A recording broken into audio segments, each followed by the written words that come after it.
friends, welcome back to Daily Sews and Stuff.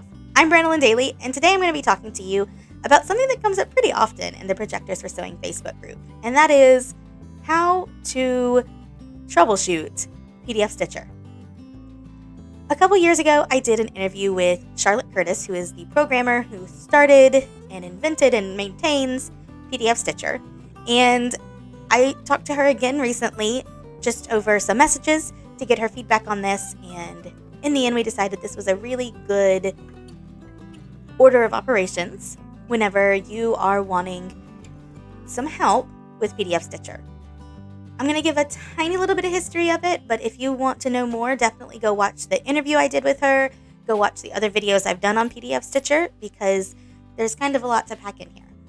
But in short, PDF Stitcher is a program written by Charlotte Curtis, who is a member of Projectors for Sewing and who does projector sewing herself. And it is written specifically for the purpose of making patterns easier to project.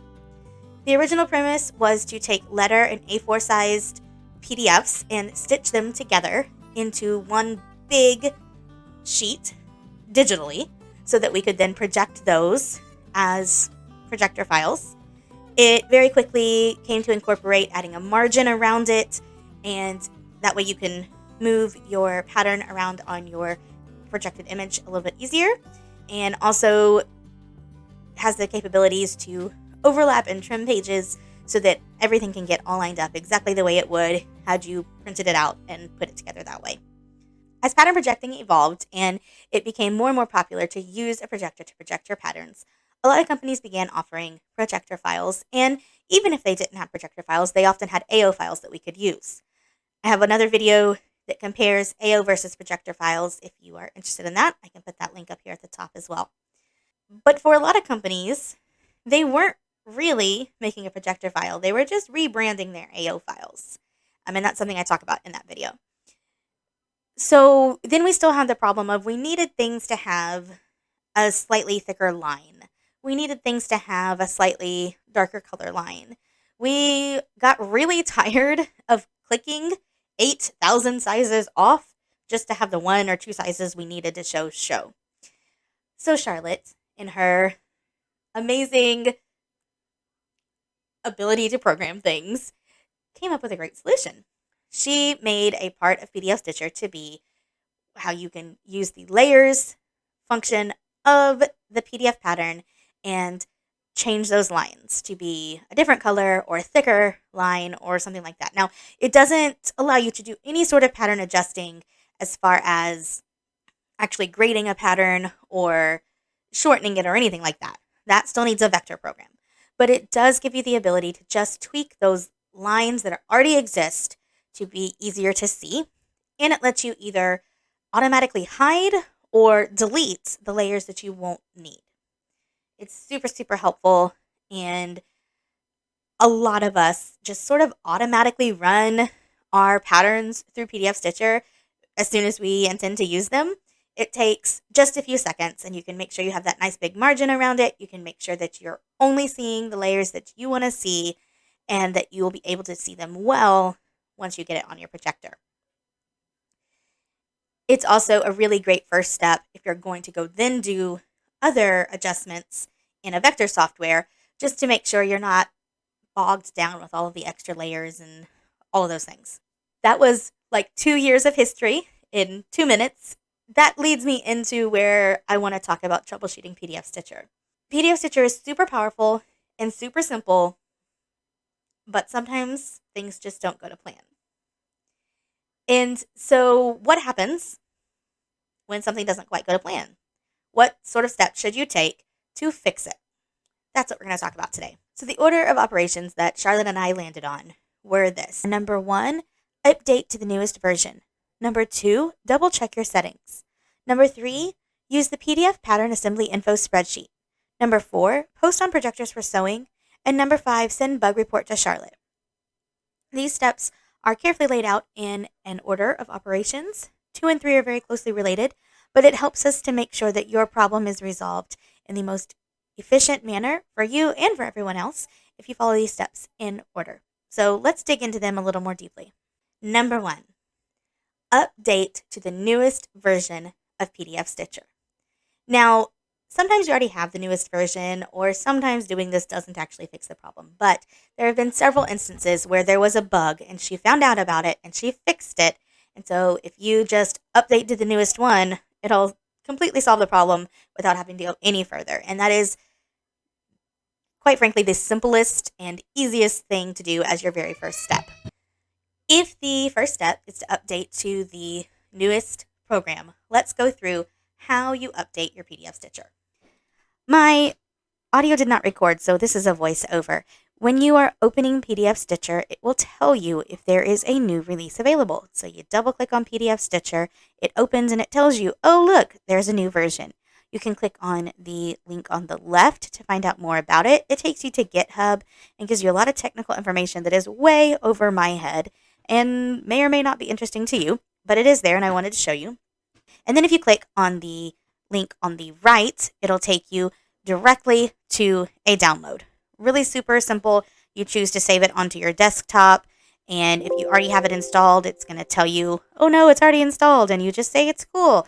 And then it might give you an error, and so you can just tell it to resume, right click and say resume, and you can also find out more information on that white screen in the back. So you're just going to save it as PDF Stitcher to your desktop. Yes, we're sure we want to rewrite it. The other option, and so once we close it, the new one's actually there, but I'm going to show you another way to install it first. You can go to just your, whatever you use as your web browser, and type in www.pdfstitcher.org. And that'll take you to Charlotte's website. And what's really cool in here is you can see which one of those things that you need to download, Windows, Mac, or Mac. It tells you which release it is, and so we're going to click on the Windows one because I'm using Windows. I'm going to erase that one because we don't want to make a new thing. We want to replace what's already there. Tell it okay. It's going to yell again. We know. And that time it automatically started downloading. So who knows? I also want to point out that right here you can learn more under news and find out all the more information that she has for that release. So we're going to close that, and then now we're going to go open PDF Stitcher. And this is an important step because the very first time you open it, every time you update it, you get this terrifying message. Oh no, it's going to kill your computer. It's fine. Charlotte does this for free, so she is not a registered designer. So all you have to do is click more information right here and then click run anyway. And that's it. It'll open right up and you'll be ready to go with the brand new version of PDF Stitcher. Next time I go to open it, it just opens. If that solves your problem, then awesome. Move on with your life. But if not, let's move on to the second and third steps are really closely related. So the second step is to check your settings. So when you are checking your settings, what I'm talking about is looking at your output, making sure it's in the correct place that you want it to be with the correct name, which will have to be different than the name that your original file has. Make sure that you're checking the name and the folder to where you are saving your new pattern to, because sometimes if you choose the wrong folder, you can't find it later, or if you mess up with the name, it has a little panic attack and it can't rewrite what it's currently using to write, and it just becomes a mess. I often just add the word stitched to the end of my file just so that I know it's been through PDF Stitcher. Something like that can sometimes completely solve the problem. Making sure that you have a page range entered here that's the correct numbers that you want. Make sure you haven't accidentally switched inches and millimeters. Making sure that you've actually have whichever of these clicked that needs to be clicked. You haven't messed up something here or in layers, which you can't see right now because I don't have a pattern loaded in. Make sure that you didn't accidentally change it from inches to centimeters or centimeters to inches. Make sure that you didn't forget a decimal point somewhere. Make sure that you meant to enter columns, not rows. All those sorts of things that you can just kind of quickly look at and see, did I mess something up? And then the third one is if you don't see an obvious place where you messed up, or if you just can't figure out what you should actually even enter there, There is a spreadsheet. It is a Google Sheets spreadsheet. I will link it in the description box below. It was started, I think, by Sasha Sewist, but by somebody in Projectors for Sewing. And you can also find it linked in that group.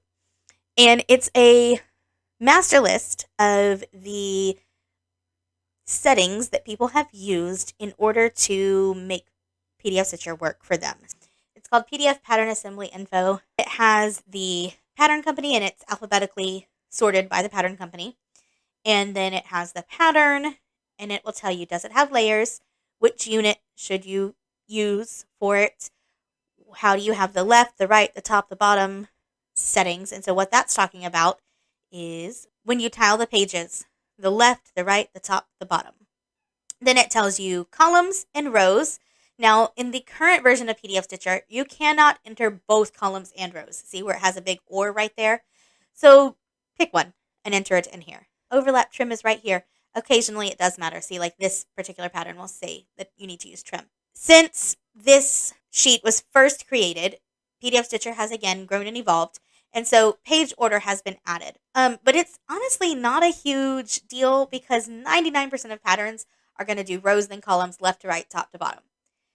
However, if you have a pattern that's kind of weird and doesn't work right with that, you can go ahead and change these. And I'm assuming that where people would say that are right here. That's where I would put it, would be right here. So, and then page rotation, which again, I would think that that would be listed here if anybody needed to put something in that page rotation. So the page range is right here and right here. And notice how some of these have zeros randomly in there. Seems like maybe that's not important, but it's very important. So what I would do is I would just select that whole thing. Oops. And do Control C for copy. And then do Control V for paste. And I would directly use it, especially if it's one that's complicated like this. So these zeros are entering blank pages. And because PDF Stitcher will only make a rectangle in your final document, sometimes you have to add in blank pages where if you were just assembling it as a paper pattern, you would just not have anything there. In the very first tutorial I did for PDF Stitcher, I went over a lot more detail for these settings. And I talked about how to use a pattern assembly guide to figure out how to use PDF Stitcher for that pattern, and so on and so forth. That's actually linked right here on the PDF Stitcher website, or of course I can put a little thing up here for you to see. But in general, it's a fairly self-explanatory thing until there's a slightly more complicated pattern, in which case, hopefully, somebody has gone before you and you have this, and if not, make sure that you enter yours here. If you look, there are quite a lot of these. I mean, people have been very helpful in using these. Another thing that is interesting is that because a pattern company tends to create all of their patterns in the same way, you might be able to just grab most of the settings from here if it's a pattern company, a consistent pattern company, for the units, for the left, right, top, bottom, for the overlap trim, all of that sort of stuff. And then you'll just have to figure out the pages and the rows or columns yourself. I will say, though, that sometimes a less popular pattern is not on that spreadsheet. And so sometimes you're going to have to be the one who is the pioneer and does it first and then enters those settings for others to use behind you. Another little caveat with that is to go back to that designer's website and check and see. Maybe they have an updated projector file. Maybe they have an AO file. Sometimes the AO files don't have layers, so that can cause a problem too. And then you still want to put your letter-sized pattern together, which brings you back to PDF Stitcher. But it's another little check you can make as you go through. This step, number 4, is where I think you should go ahead and post on the group, Projectors for Sewing. And it might be that you weren't able to use the spreadsheet and you need a little guidance for doing it yourself and being that pioneer to be the first one to do it, and that's fine.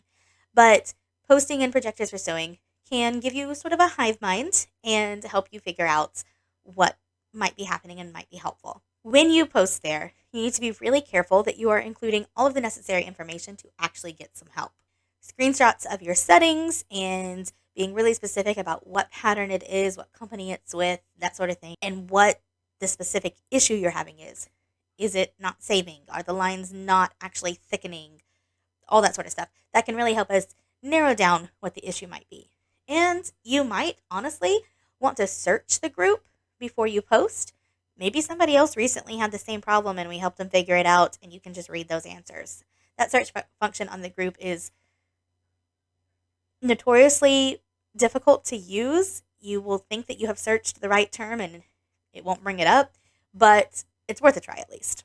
And if the people in the group are unable to help you and we say, sorry, we tried, we don't know what to do now, then you have come to the point where, yes, we need to get Charlotte Curtis involved in order to fix this, because this is quite likely an actual bug in the program. And we need to save those actual bugs in the program for Charlotte to fix, because she can, and because we don't want to waste her time with things that are easily fixable ourselves. So there is a reporting bug feature in the newest edition of the program, and so you'll use that feature to report the bug, and she will then be able to go in to the coding and whatever it is that she does and hopefully fix the problem so that it doesn't happen for anybody else. So for the last step, in order to try out the new bug reporting system, I'm going to go back to the website and we're going to talk about it from there. So let's click on this Learn More right here. And there's actually several things really interesting on this page. So I definitely recommend that you go ahead and read through all of this. She talks you through bug reporting herself, which I'm going to show you. There's some really cool backstory. There's just more stuff here that's very, very interesting. So definitely go and read that. There's some important stuff there. In order to show you how the bug report works, I went ahead and loaded in a pattern. It's a free pattern from Patterns for Pirates called Walk the Planks. And I went ahead and did the letter version because we want to stitch it together in order to get to the point where we can do this report. And then I'm just going to save it to my desktop, Test for Bug Report, because I don't actually need this. I'm going to very randomly add a 0 there, saying that the pages we need are 10 to 28, and add a margin of 20 inches. I do not know anything about how true any of this is. This is literally just for us to test this out. On tiling pages, I'm going to say, I don't know, 6 columns, and it'll determine the number of rows for me. And I'm not going to change. Oh, I am going to change. I'm going to give this a 1/2 inch on the right and the bottom. Again, I am completely making this up. Please do not take these and put them in your PDF Stitcher and hope to get an actual real pattern out of this. Over here in layers, I'm going to decide to deselect all just so that it's simpler. And then I'm going to choose size 3 and 4 because I'm going to grade those together. And then I'll still need these sizes. And I'm going to go ahead and leave the guidelines off, which is a really cool option that some patterns have, which will allow you not to have the page borders around the pages. While we're at it, we're not going to change the line color because we'll want those to be different colors so that we can grade it more easily, but we will want to change the thickness to 6 points and make sure that we have solid lines. So we're going to apply that to checked. That will change the text too. Frankly, I like doing that. I think it makes it a little bit easier to see sometimes, not always, but up to you if you want to do it while that's checked or not. And then we are going to generate a PDF.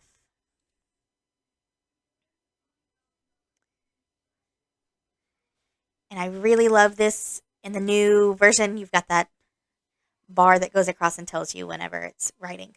So this says successfully written, but we're pretending like it wasn't.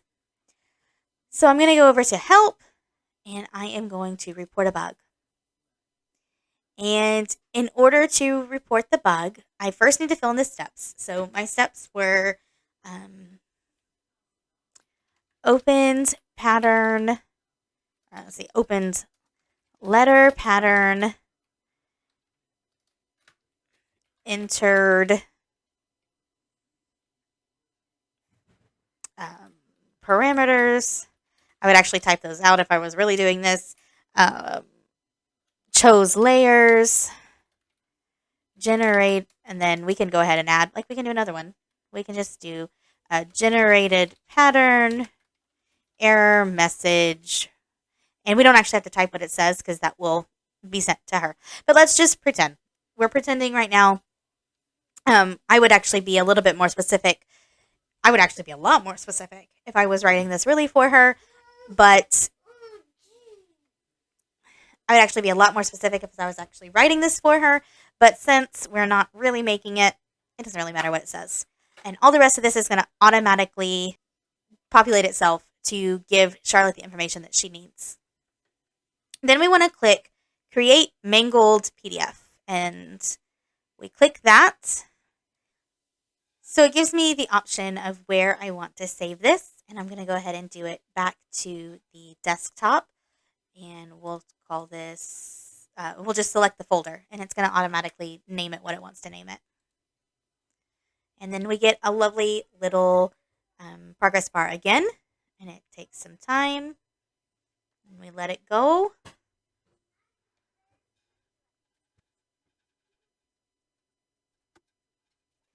And then we get this that tells me that it has mangled it is complete, and it has saved it. And we tell it okay.